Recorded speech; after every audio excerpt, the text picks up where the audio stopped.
Tengo una pregunta, Cristiano. Tú que eres doctor, estando en la asamblea y cuando nadie está gritando, tú no te pones a diagnosticarlos en tu cabeza.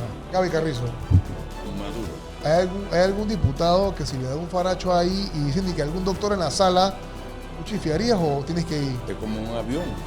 Si Tienes nos que ir. llaman, tengo que ir. Es un apostolado, ¿no? Familia, hoy tenemos un podcast especial. Tenemos a un expresidente de la Asamblea. Tenemos al doctor Cristiano Adames, que bueno, va a correr por el circuito 83 y es actual diputado. Es un doctor que estudió en Ucrania. Pura empezar con este podcast. Estamos creciendo como locos. Síganos. Aquí les voy a dejar nuestro YouTube. Métanle subscribe. Súper importante. Estamos creciendo. Sigan también nuestra cuenta de Instagram, de TikTok y todo lo demás. Así que bueno, Bazooka, vámonos con el pod. Doctor Cristiano Adames, bienvenido. Hace rato quería tenerlo aquí porque estábamos buscando un former presidente de la Asamblea. Muchas preguntas, bienvenido. Antes que nada, vamos a empezar por algo que me pareció curioso. Usted estudió medicina en Ucrania. Correctamente. ¿Cómo terminaste en Ucrania? Bueno, en realidad casi una paradoja. Yo ocupé el segundo puesto de mi generación en el José Dolores Moscote, de Río Abajo. Y en realidad quería ser médico, pero era imposible para mí serlo en ese entonces en Panamá, a finales de los años 70, porque mis padres no tenían la capacidad económica como para comprar ni siquiera los libros de medicina de ese entonces. Y me acerqué a la oficina del IFARU y conversé en ese entonces con la hermana del general Omar Torrijos. Wow. Y le declamé una poesía con referencia a lo que yo tenía en mente de lo que podía ser una revolución. Y ella quedó tan impactada que inmediatamente me dijo, bueno, ¿quieres estudiar medicina? Aquí está. Ucrania. Chuleta, pero... La ex Unión Soviética. Entonces, ¿a ti se te ocurrió, o sea, tú cuando fuiste a esa oficina buscando la beca, tú tenías otros países en mente? Claro, yo quería ir más cerca, como a una hora en Colombia, ¿no? Algo por aquí cerquita. Por Costa Rica me podía ir en un bus, de Ticabús de ese entonces. Y como te dice ella, de que, hey, Che Cristian, tenemos Ucrania, antigua Unión Soviética, claro. ¿Tú qué pensaste en ese momento? Bueno, este es mi destino. Tú nunca habías salido del país en ese momento. Nunca, ni a Chiriquí. Tú eres de San Miguelito, ¿no? San Miguelito Paraíso. Yo nací en San Felipe, pero radiqué 17 años de mi vida en San Miguelito Paraíso, en la entrada, detrás de la gasolinera. Ajá. Y de ahí tú dices, bueno, primer viaje fuera del país, Ucrania. Bueno, recuerdo anécdotas como cuando paramos en España el grupo de estudiantes que íbamos hacia allá, y en el hotel abrimos la refrigeradora y vimos el licor, la soda, y nos lo tomamos todo. El vodka. Sí, y al día siguiente, cuando nos íbamos, nos detuvieron de que no podíamos salir, porque ese era el tránsito, ¿no? Claro. Porque había que pagar el consumo. Que era el minibar. Nosotros pensábamos que era gratis. Que era incluido. Entonces, perdimos un día del trayectoria y tuvo que venir el embajador de ese entonces para poder pagar la cuenta, porque nosotros no teníamos nada ni dónde caer muertos. Mira, eso me parece muy interesante. Tú te vas a un país como Ucrania, saliendo de San Miguelito, te vas para Ucrania, sin plata. Obviamente tú no hablas el idioma. ¿Qué sentía Cristiano en ese momento? ¿Emoción, miedo, nervio? En realidad, emoción y miedo. ¿Tú tenías que 18 años? Tenía 18 años de edad. Chuleta. Imagínate que yo salí aquí con 33 grados de temperatura. Ajá. En Panamá. Y 4 meses después, la temperatura en donde yo estaba haciendo la inducción era menos 30 grados. Qué locura. Bajo cero. Tú tiras un vaso y se congela en el momento. Bueno, prácticamente. Sí. Y imagínate esa contrariedad a lo que significa para la mente, para el cuerpo, para la dinámica. Si estábamos en el cine teníamos que estar parándonos y saltando porque prácticamente era imposible permanecer sentado con tal temperatura. Y como tú llegas allá, lo que es la parte del estudio de las clases, ¿eso en qué idioma era? En ruso totalmente. ¿Y tú cómo hiciste para aprender? Bueno, a los palos, O sea, tú llegaste y no hablabas ruso, claramente, ¿no? cero. Y entonces, ¿y cómo, Ni Liebreski. nada. ¿Y cómo arrancaron las clases de esa vaina? Bueno, en ruso hasta que la capacidad de tu mente en la juventud te permite ampliar muchas cosas. Qué locura. Oh. Hasta que en un año, como teníamos meta, teníamos que aprender el idioma y lo aprendimos. Y usualmente lo aprendimos piropeando a las rusas bellas. Claro. Y ahora que tú estás, bueno, y cuéntame un poquito, o sea, tú terminaste, ¿cuántos años estuviste allá en 7 Ucrania? años.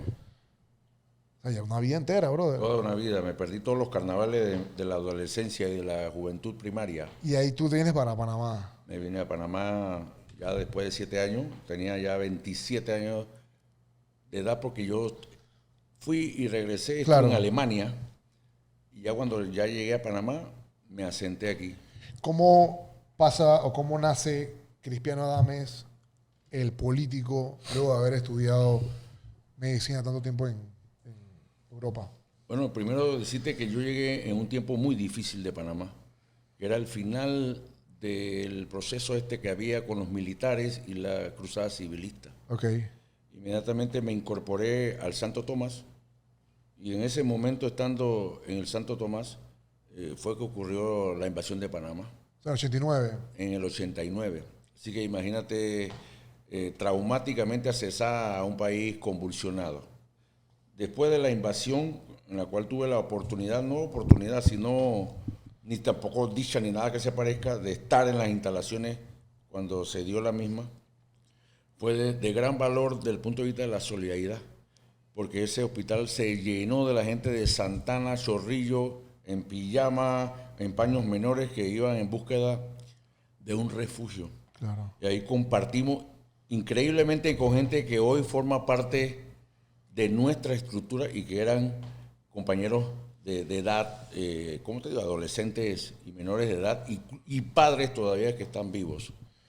Y una cosa, cuando sucedió la invasión, que imagino que fue una cosa, yo tenía 3 años cuando eso pasó, Sí.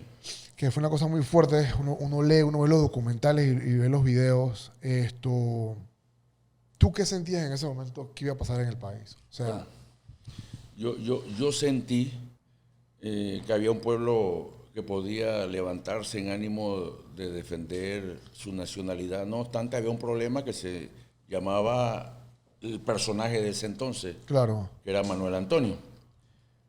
Sin embargo, te confieso que estando allí en Santo Tomás, porque muchos médicos se fueron, mucho personal se retiró, porque era algo inédito, no se sabía qué es lo que es, caían sí, las una bombas bomba, ahí, lo que sea, en claro. la avenida Balboa, estaba la embajada gringa y algunos tiraban hacia la embajada gringa balas y de allá también venían balas hacia atrás. Puedo decirte que me sorprendió mucho posteriormente la reacción del pueblo panameño. Cuando nosotros suturábamos gente y yo pensaba que lo que había era batalla allá en la calle y lo que había era gente cortada, pero producto de otras cosas. Claro. Lo que significó lo que ya sabemos hacia los comercios y generalidad. Eso me impactó, pero también vi cómo un pueblo se levantó y logró sacar junto al partidario ese especial que se dio a una cosa que creo que a finales de esa historia produjo grandes traumas a Panamá. ¿Y eso tú crees que eso tuvo mucho que ver en tu proceso de pasar de doctor a político? Yo pienso que sí, porque inmediatamente me invitó a trabajar en un lugar donde nadie quería ir, que era la provincia del Darién, de donde era oriundo mi padre, que en paz descanse. Y allí yo trabajé 4 años en el Darién, en los lugares más recónditos. Incluso recibimos, Como doctor. como médico, recibimos, después de mi internado, me nombraron permanente allá y recibí lo que fue en ese momento la epidemia del cólera. O sea que tuve grandes vivencias, conocí mucho la población, tanto originaria, indígena, como los colonos y también los negros que hay allá. Claro. Conocí la playa desde el punto de vista de las giras médicas sin saber nadar. Wow. Increíblemente. Y creo que aprecio mucho a esa provincia distinguida que me permitió conocer a la gente en su base, tocarlos. Claro. Posterior de ahí salté a Veracruz. Ahí en Arraiján y Panamá junto después del puente. Y fui director médico de ese centro de salud. ¿Y qué puedo encontrar en Veracruz aparte de marisco y mar? Claro. También la gente humilde, trabajando con esfuerzo para ser alguien, y ahí me posesioné, y bueno, de ahí salió mi niña actual Italina, que es médico, ahí conocí a su madre, bueno, tuvimos esa situación que hoy representa mi hija. De allí salto para Santana, en la plena capital de este país, con sus problemas y sus retos. Inmediatamente, ¿cómo me vinculo a la política? Conociendo sus problemas. Claro, es que tú has estado ya en lugares que mucha gente no tiene acceso y creo que uno desarrolla automáticamente una empatía. Bueno, primero de todo, yo no podría ser doctor. Eso sí te lo aseguro. ¿Por qué te desmayas? No me desmayo por la sangre. Ya yo he visto las películas y las series y la vaina. Primero que todo, la cantidad de lectura que tienen que hacer, cómo tienen que estudiar, los turnos. Tú mismo lo que dijiste, te perdiste 7 carnavales. Sí, y 7 carnavales y perdí el cabello. Ese es el estrés. Ese es el estrés. Sí. Y después, yo creo que también es un trabajo muy noble el tener en tus manos la vida de las personas. Creo que la parte de comunicarle a la familia de que un paciente pues sobrevivió o no sobrevivió o tener que dar las malas noticias, yo creo que al hacer eso tú tienes que tener algo diferente en ti para poder aceptar ese reto, ¿no? Porque debe ser difícil. Bueno, y también no solamente decir una mala noticia o rehabilitar a alguien, sino sostener su estado de salud. Porque lo que pasa es que salud a veces interpretamos que es una enfermedad per se que aqueja al cuerpo. Claro. Pero no es así. Porque si tú tienes un ambiente malsano, donde hay agua servida, donde hay basura, donde hay desechos, eso afecta a la salud. Por eso que la salud no es la ausencia de enfermedad.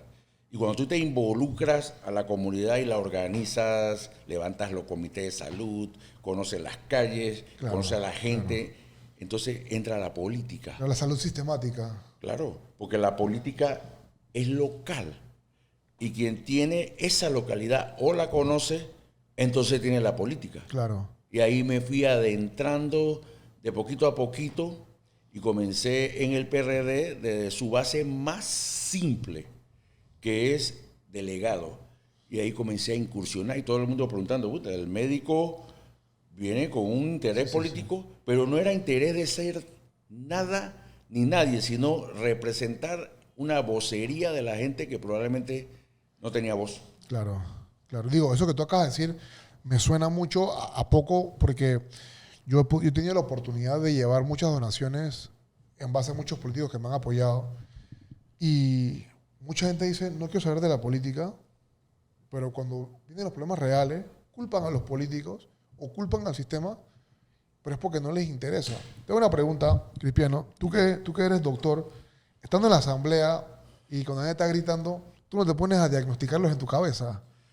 Bueno, primero al que tengo que diagnosticar es a mí mismo, de la capacidad que yo pueda de entendimiento. De paciencia y de entendimiento. Claro, porque no es fácil, porque acuérdate que somos seres humanos. Ay, la vida. Y si tú incursionas en la pasión, entonces tú puedes hacer lo que no debes. Claro. Al final, yo me pregunto, yo nunca estaría en un cuadrilátero con un paciente. Claro. Entonces ese entendimiento me permite aún más la capacidad de entenderlos. Claro. Y de entender de dónde nace el problema. Entonces, en eso es como dice, el 50% de la atención médica de cualquier especialista es la forma como trate al paciente. Y mis lectores no son mis pacientes, pero logro ver su lenguaje corporal. Y en eso me guío. ¿Hay algún diputado? ¿Tú hiciste el juramento hipocrático? Bueno, sí lo hice cuando me gradué. ¿Hay algún diputado que si le da un faracho ahí y dicen que algún doctor en la sala, tú chifiarías o tienes que ir? Es como un avión. Si nos que llaman, tengo que ir. Es un apostolado, ¿no? pero debe haber alguno que como el cartero. Pero de repente irías ahí como que medio mala gana o irías feliz. No, para nada. Es como el arquitecto que quiere hacer un buen edificio. Claro. O el publicista que quiere hacer algo interesante. Claro, porque tú después le dices a esa persona de que viste, te salvé la vida, claro, te la debe. Bueno, esa es la razón y la solidaridad de sentir eso. Por eso que no puede ser cualquiera. Exacto. Yo no me hubiera parado. Y tampoco yo pudiera ser ingeniero. Claro. Nací para eso. O sea, tú me estás diciendo, y tiene todo el sentido, que entre ser doctor y ser político hay mucha similitud y muchas características de la persona que lo pueden ayudar a ser bueno en los dos. ¿Cómo llega Cristiano Adames a ser diputado de la República? Bueno, fíjate que siendo director médico de Santana, el diputado de ese entonces iba a la reelección. Y el diputado ya tenía 3 periodos. Y hay un desgaste. Y él hizo su encuesta propia de quién pudiera hacer un relevo interesante en la suplencia. Claro. En la suplencia, cuando eran 2 suplentes por diputado. Y me escogió a mí de segundo suplente. Y en esa ocasión ese diputado ganó por 43 votos. Wow. No sé si fue mi incorporación Tu fue el 43 outfit. Sus 50 votos dieron la victoria. Con uno se gana. Claro que sí. Claro Con que uno sí. se gana o se pierde.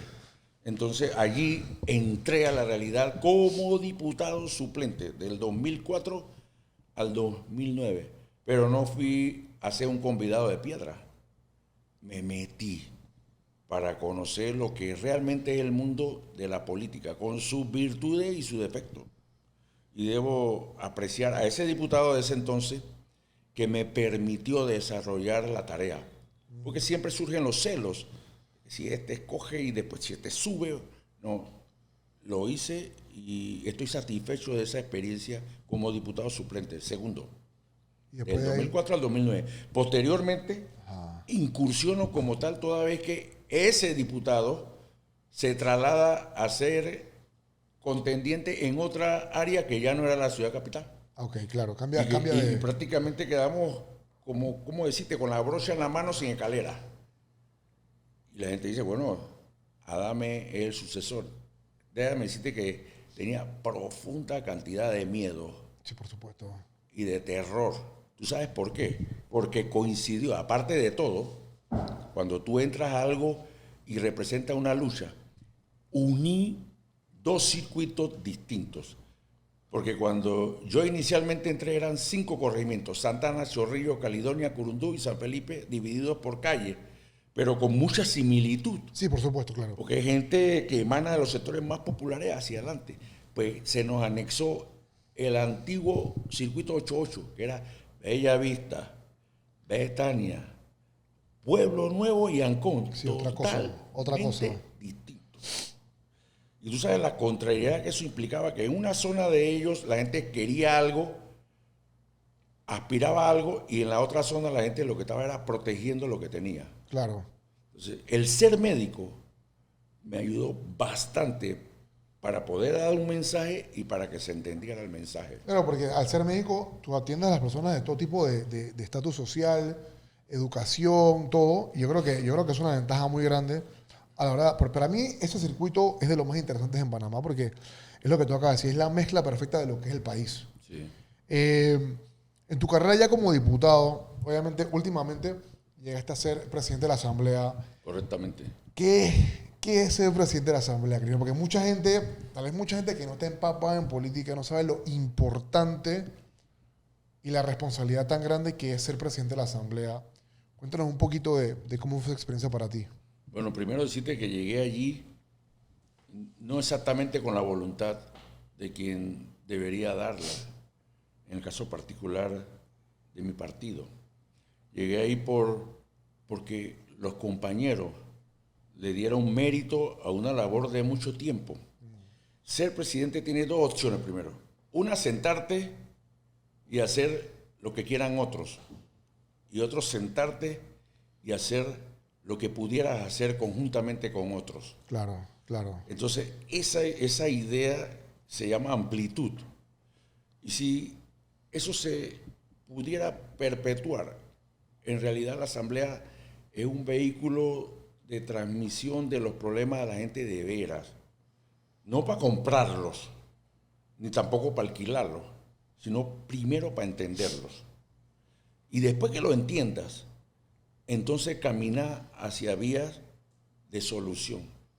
Porque eso es lo que te digo, si tú te sientas para obedecer a otros, entonces ni siquiera eres de un titiritero. Claro, claro. Eres lo que quieres que otros sean tú. Pero creo que la Asamblea fue una experiencia interesante. No me arrepiento para nada. El poder sí hay que manejarlo con pinzas y quirúrgicas, porque el poder es aparte de ser un afrodisíaco sin duda alguna, es algo que te puede marear. Claro. Y ni el Grabol le sirve a ese mareo. Claro. Hemos visto muchos mareados por ese poder últimamente. Mucho mareado. Dime una cosa, ¿qué significa para ti ser PRD hoy en día? Para mí ser PRD hoy día es una satisfacción que puedo explicar. Y no porque yo no sepa brincar, porque en realidad yo sé brincar. Claro. Sino que el PRD nuestro no es un PRD unido a un concepto de un partido cualquiera, es el sustrato de lo que se llama torrijismo y que la juventud puede que no entienda porque realmente nunca lo vivió. Porque yo soy parte de eso.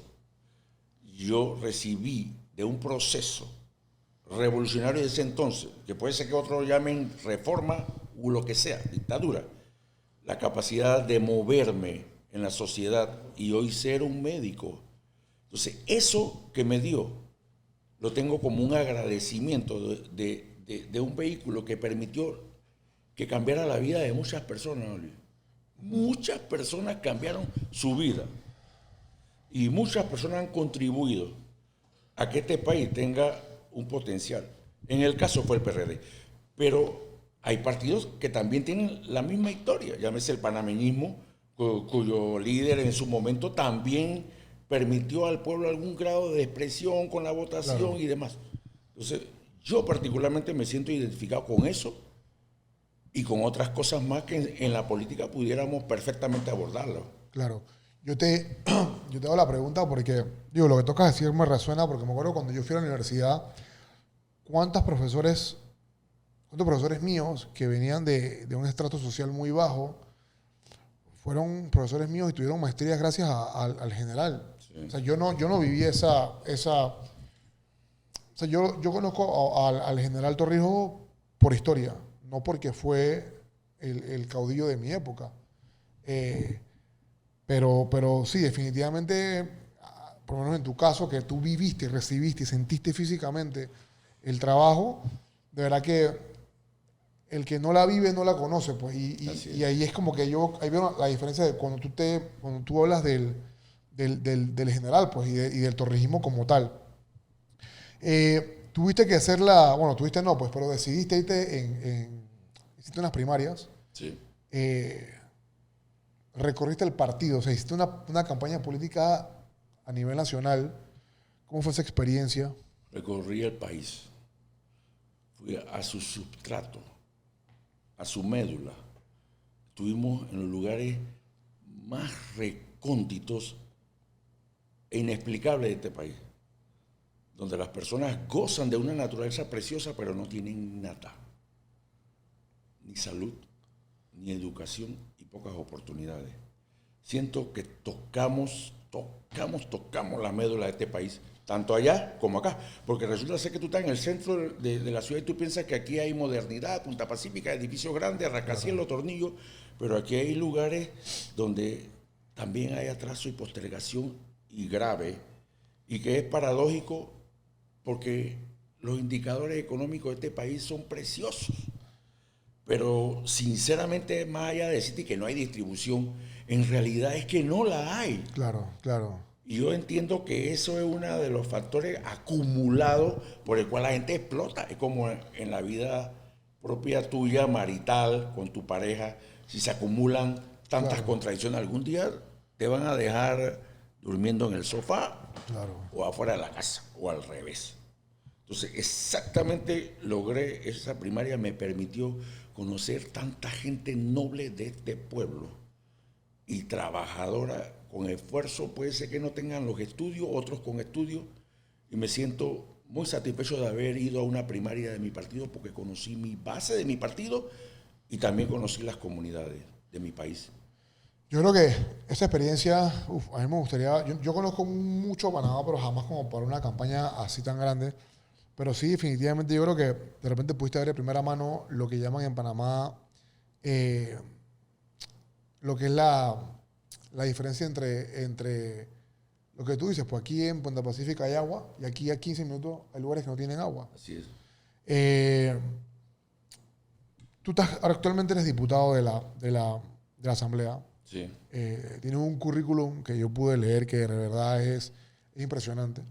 Pero dejando ese currículum atrás, y si Dios te da la oportunidad de volver a ser diputado de la República, ¿cuál tú crees que serían las prioridades para el país? Primero, realmente desarrollar un sistema de salud que podemos tenerlo porque tenemos la plata. Tenemos el recurso humano. Entonces no puede haber recurso y plata sin satisfacción. Es como una empresa. Claro. Entonces lo que significa es que tú tienes cualquier tipo o de derroche o de inercia. Entonces Panamá merece ir, buscar su medicamento y tenerlo. Panamá merece que tú vayas a un procedimiento y te lo hagan. Panamá merece que el pobre que cotiza tenga una jubilación. Yo creo que eso es posible gracias a una de las luchas generacionales que también libramos y que fue la reconquista de un bien como el Canal de Panamá. Claro. Y que hasta 1979 realmente lo que producía Panamá era una miseria. Y hoy nosotros, incluso este año, entregamos más de 2.000 millones de dólares a lo que es el presupuesto general del Estado. Tú sabes, por eso que yo creo que Bukele soñaría con ser un presidente en Panamá. Sí, claro. Porque Panamá es una mina, no la de Minera Panamá. Panamá es una mina en sus capacidades geográficas que le permitió la misma naturaleza. Yo creo que eso es importantísimo. Segundo, la educación de veras. Mira cómo logramos a través de una ley de la Asamblea, porque no salió de quien pregonaba y que la estrella es la educación, o tampoco de los sectores especialmente gremiales, elevar del 6 al 7%, pareciera que no lo conocemos, pero del 6 al 7% del Producto Interno que tiene este país, que es la suma de todos sus servicios, representa 1.200 millones adicionales. ¿Qué vamos a hacer con eso en el sector público? Permitirnos que haya acceso real a la educación con tecnología para crear los profesionales que requiere Panamá. Claro. Porque las empresas internacionales, ¿para dónde van? A Costa Rica, porque hay mano de obra calificada en logística, Sí. en tecnología y otras cosas que Panamá se merece. Pero es el Estado que tiene que pensar. ¿Qué tenemos nosotros? Tenemos una juventud que camina a la cinta costera, que protesta por el ambiente, pero que necesita una oportunidad, no solamente en construir un edificio, sino en tener una habilidad que le permita ser él mismo competitivo, o ser un emprendedor, o trabajar dignamente con un sueldo digno. Claro. Entonces, eso es un reto más allá que una estrella, es un universo que podemos perfectamente alcanzarlo. La Asamblea, como órgano del Estado, ¿qué tan, porque obviamente para la gente que está media perdida, el país se maneja con tres órganos, ¿no? El judicial, el ejecutivo y la Asamblea. ¿Cómo tú crees que es la relación actual de la Asamblea como tal con los otros órganos del Estado? Digo, la Constitución dice que es armoniosa, pero es como cuando tú vives en un patio y tú dices que yo me llevo bien, pero no le hablo a nadie. Claro. Yo creo que es mediana, porque esa armoniosidad debe ser con réditos. Entonces, los réditos los saca la capacidad y la entereza. Yo creo que nos ha faltado mucho como órgano del Estado tener la capacidad y la entereza de poder enfrentar los retos y responder ante los retos. Claro. Yo te hablo de la Asamblea. Amén del Ejecutivo, que no es el momento ahorita, pero creo que se quedó atrás en la carrera de relevo. Claro. Esa es la realidad que yo pudiera percibir en este momento y por el cual la sociedad critica. Porque la sociedad critica, porque no solamente es tener la capacidad de gestar una ley o fiscalizar que alguien no haga lo correcto o judicializar a alguien, es que la Asamblea debe ser el órgano de presión de la juventud, de los ancianos. Hoy tenían la Asamblea cerrada. ¿Quiénes tienen la Asamblea cerrada? Los adultos mayores. ¿Qué se requiere? Que tenga 3 horas cerrada todo el entorno de la Asamblea. Simplemente bajarse, conversar, Claro. entenderlos y darle un hálito de esperanza. Y la abrieron. Eso es tan sencillo como hablar con un hijo. O un hijo hablar con su padre, pero no a través de un abogado, sino a través de la confianza. Claro, claro. Y siendo la asamblea, siendo la carrera de político y de doctor algo tan bueno, de estrés, alta presión y responsabilidades, ¿qué hace Crispiano para desestresarse? ¿Qué te gusta hacer ajeno al trabajo? Aunque pareciera lo contrario, leer. Leer. Y déjame decirte que cuando leo libros que otros dicen que son de autoestima, que no me gustan, pero es para comprender la capacidad que tiene la mente. Entonces yo me pongo a pensar que si los jóvenes todos entendieran, y nosotros también, lo que podemos hacer, claro, entonces sería una forma también de relajarse. También me gusta bailar, aunque no lo sé. Así que cuando llego a una fiesta, al día siguiente tengo dolor de la cadera, pero no me importa. No, cataflán. Y tomarme cualquier traguito social, tú sabes, ¿no? Claro, no, eso es súper bien. Eso, yo creo que eso es muy latino, muy panameño, ¿no? Sí. Creo que bailar y celebrar es algo que Panamá pues lo define como tal. Y bueno, algo que viene fuerte ahora son los carnavales, porque son los famosos carnavales políticos. Sí. Y muy esperados, porque después de tantos años de pandemia, yo creo que el panameño todavía no se ha sacado esa piedra de los carnavales que no pudieron celebrar. ¿Tú qué plan tienes para los carnavales? Bueno, yo no sé si los 7 años que no lo pasé me permitieron olvidarlos. Pero yo siento que mi hija, mis amigos jóvenes, que lo celebren y que descarguen su energía. Claro. De la forma como lo quieran, con respeto. Claro. O sea, con respeto no quiere decir que no digan lo que pueda, que quieran decir. Claro. Que lo digan, pero con respeto, y yo creo que ese es un mecanismo como una olla de presión. Cuando tú tienes la lenteja o el poroto ahí, cuando ya está, ¿qué es lo que tiene que ser? Abrir el pitongo para que salga la energía. El vapor, claro. Bueno, entonces eso es importantísimo. Un fenómeno como ese es importantísimo. También te puedes ir a Barranquilla y es importantísimo. Claro. En cualquier lugar es importante desfogar la energía, porque si la tienes por dentro puedes explotar, como explotó el submarino ahí abajo, lamentablemente. Claro, lo que fueron al Titanic. Claro. Eso es vaina de rico, yo no entiendo esa locura, eso es vaina de rico. Bueno. Cristiano, una pregunta que me da mucha curiosidad. ¿Cómo es la relación? O sea, cuando nosotros vemos televisión o redes sociales, vemos que los diputados siempre andan gritándose y peleándose y esto y lo otro. ¿Cómo es la relación en general de ese trabajo? O sea, ¿cómo es ser diputado pero con tus colegas así en el día a día? Digo, una cosa es gritar por el gusto o simplemente por rebeldía.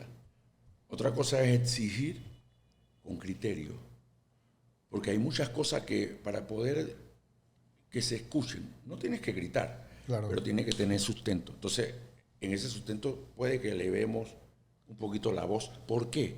Porque nosotros nos encontramos con los intereses. ¿Tú sabes lo que significan los intereses? Cuando tú piensas así y 4 no piensan igual o piensan que pueden quedar en su aire. Entonces, ese es algo que define un parlamento aquí y en cualquier parte del mundo, pero con racionalidad, sin ofender, sin denigrar ni estigmatizar. Yo creo que sí se puede hacer un planteamiento con firmeza y un poquito más alzado la voz. ¿Qué fue lo que más aprendiste de los panameños cuando hiciste tu campaña nacional? Que este es un pueblo noble. Por encima de todo lo que tienen, hay una esperanza. Por eso que es muy político. Entonces, el panameño quiere un cambio, lo exige, porque tiene esperanza. Claro. Porque cuando no hay esperanza pasa lo que pasa con los jóvenes en Estocolmo. Cuando se va la luz del sol a las 4 de la tarde y tienen que ponerle una lámpara a una planta. Claro. Se pierde el ánimo de vivir. Y comienza la tasa de suicidio allá en Estocolmo en los jóvenes altísima. Pero aquí no. Que hay problemas de salud, de agua, vial, comunicación, empleo. Y la gente mantiene que alguien o alguienes pueden cambiar algo. Esa esperanza hay que blindarla y hay que abonarla. Y ojalá prontamente, en las elecciones, que falta poco, realmente salga una persona que le dé el potencial a este pueblo noblecísimo que tenemos. Che, primero, te voy a hacer una pregunta ahí que la gente siempre pide. Brevemente, descríbeme cada candidato a la presidencia, solo para ver cómo está ahora mismo tu planteamiento antes que arranque la campaña. Estamos todavía estamos en enero, ¿no? Estamos en enero. Estamos en veda. Estamos en enero y todavía falta para la campaña medio mes.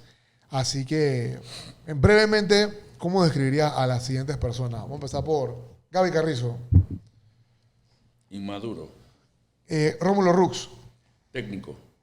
Ricardo Martinelli. Empírico. Martín Torrijos. Conocimiento. Zulay Rodríguez. Impetuosa. Lombana. Desubicado. Ya estaba buena. Digo, no es que estaba buena, tío, que me dio mucha risa, pues. ¿Qué más me falta? Melitón. Él no sabe dónde está. Que no falta ningún otro candidato. No falta otro candidato, ¿ah? Maribel Gordón. Maribel, la profesora. En su principio. Maribel. Ya están los 8, ¿no? Son los 8. 8. Interesante. Hasta ahora 8. Interesante respuesta, doctor. Bueno, nada, un último mensaje que le quieras mandar ahí a la gente que te está escuchando y observando. Bueno, cuando yo llegué por vez primera a este circuito, me impactó un letrero que yo vi de un candidato en Ancón, que era el joven, y su suplente era una persona mayor. Y decía, fulano tiene la juventud y mengano tiene la experiencia. Yo creo que hay que conjugar ambas situaciones. Porque si tú aquí a tu estudio traes todos los jóvenes sin experiencia, a ver qué te va a pasar. Entonces, esa simbiosis de escucharnos y de entender que podemos adelantar muchas cosas con un conocimiento previo y podemos adelantar muchas cosas con la rebeldía y la fuerza y la tecnología de la juventud, es lo que puede permitir que este país comience a caminar con paso firme y seguro. Así que yo estimulo a la participación de esos jóvenes y a la participación de gente que tenga la experiencia noble para poder transformar un país hacia el bienestar social con las posibilidades que tiene y con un pueblo tan noble como el que también tiene. Excelente, doctor. Entonces, que hagamos esto, pues nos vemos en campaña para ver qué es su plan de campaña y su gobierno. Y nos vemos cuando arranque. Muchísimas gracias, doctor. Vámonos, quedamos así.